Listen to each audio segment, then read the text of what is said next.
ওই কি হয়েছে? আমার গায়ে তো ময়লা, তোর গায়ে ময়লা লাগছে। সত্যি সত্যি যদি মইনের বড় ভাইকে তোমার বিয়ে হইতো কতই না ভালো হইতো।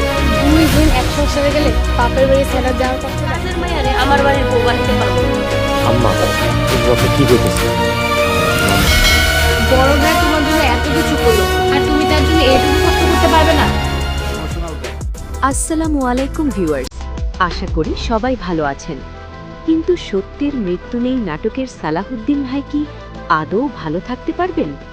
আজকের পর্বে আমরা দেখলাম সালাহুদ্দিনকে পাগল সাজিয়ে বাড়ি থেকে বের করে দেবার ষড়যন্ত্র। কিন্তু ধামাকা আপডেট হলো আগামী পর্বে আমিনাকে বাঁচাতে গিয়ে সালাহুদ্দিন এমন এক সত্যের মুখোমুখি হবে যা পুরো গ্রামকে নাড়িয়ে দেবে। মঈনের বিয়ে কি আদৌ হবে, নাকি সালাহুদ্দিনের বুদ্ধির কাছে হেরে যাবে সব ষড়যন্ত্র? জানতে হলে ভিডিওটি শেষ পর্যন্ত দেখুন। এই নাটকে সালাহুদ্দিনের চরিত্রে যিনি অভিনয় করছেন তার অভিনয় জাস্ট অনবদ্য। তিনি যখন বলেন, খালু আমি পাগল না, তখন দর্শকের চোখে পানি চলে আসে। অথচ তার নিজের ভাই মঈন কতটা স্বার্থপর, নিজের বিয়ের জন্য নিজের বড় ভাইকে পাগল প্রমাণ করতে দ্বিধা করছে না। মঈনের এই নেতিবাচক চরিত্রের মোড় নাটকটিকে আরও প্রাণবন্ত করেছে। এখন প্রশ্ন হলো, নায়ক সালাহুদ্দিন কি পারবে সবার সামনে নিজেকে সুস্থ প্রমাণ করতে, নাকি মঈন আর তৈয়বের ষড়যন্ত্রে তাকে সারা জীবন পাগল হয়েই থাকতে হবে? আপনাদের কি মনে হয়, সালাহুদ্দিন কি শেষ পর্যন্ত আমেনাকে বিয়ে করে ঘরে তুলতে পারবে? আগামী পর্বে আমরা দেখতে পাব যখন তৈয়াব আমেনার উপর আবারও চড়াও হবে, তখন সালাহুদ্দিন তার রুদ্র মূর্তি ধারণ করবে। আমার ব্যক্তিগত মতামত হল, সালাহুদ্দিন আসলে বেকল নয়, সে বরং এই সমাজের সবচেয়ে বুদ্ধিমান এবং নীতিবান একজন মানুষ। তার এই সহজ সরল আচরণের আড়ালে লুকিয়ে আছে এক প্রতিবাদী সত্তা। নাটকটির মূল উদ্দেশ্য হল সমাজে যারা একটু সহজ সরল তাদের আমরা কিভাবে অবহেলা করি তা ফুটিয়ে তোলা। আগামী পর্বে সালাহুদ্দিনের বাবার ভূমিকা হবে দেখার মতো। তিনি কি তার বড় ছেলের ওপর বিশ্বাস রাখবেন, নাকি ছোট ছেলেদের কথায় সালাহুদ্দিনকে ত্যায্য করবেন? নাটকের মিষ্টি মুহূর্তগুলোর মধ্যে অন্যতম ছিল সালাহুদ্দিন আর আমেনার কথোপকথন।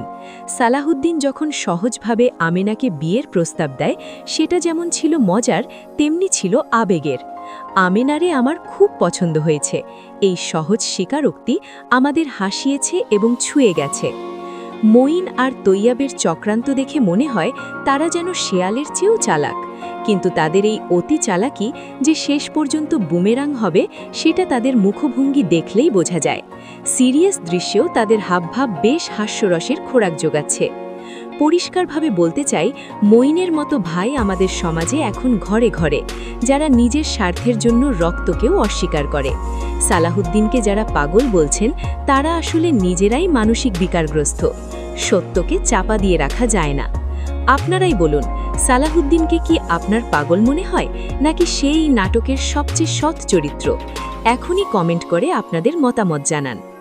অনেকে ভাবছেন আমেনাই হবে সালাহুদ্দিনের একমাত্র শক্তি। আমেনা পাশে থাকলে সালাহুদ্দিন হয়তো তার হারানো সম্মান ফিরে পাবে। আমার মনে হয় মঈনের বিয়েটা শেষ পর্যন্ত ভেঙে যাবে যখন তার হবু শ্বশুর সালাহুদ্দিনের সততার কথা জানতে পারবেন। সত্যের জয় হবেই। সবচেয়ে হৃদয়স্পর্শী দৃশ্য ছিল যখন সালাহুদ্দিন তার মায়ের কবরের পাশে দাঁড়িয়ে মোনাজাত করছিল, আম্মা আপনি কেন ছেড়ে গেলেন? এই সংলাপটি সবার বুক ফাটিয়ে দেয়। ষড়যন্ত্রকারীরা যখন তাকে মারতে আসে, সেই দৃশ্যগুলো ছিল অত্যন্ত নাটকীয়। অভিনয়ের দিক থেকে সালাহুদ্দিন আর আমেরা 10-এ 10 পাবেন, তবে মঈনের চরিত্রে আরও একটু গভীরতা আনা যেত। মঈন যদি একটু অনুশোচনা দেখাতো, তাহলে দৃশ্যগুলো আরও বাস্তবসম্মত হতো। আপনাদের কি মনে হয়? নাটকটি আমাদের শিক্ষা দেয় যে চেহারা বা আচরণ দেখে কাউকে বিচার করা ঠিক নয়।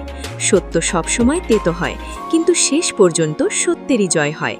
আমাদের উচিত সালাহুদ্দিনের মতো মানুষের পাশে দাঁড়ানো। শেষ পর্যন্ত আমার মনে হয় সালাহুদ্দিনই এই গল্পের আসল হিরো।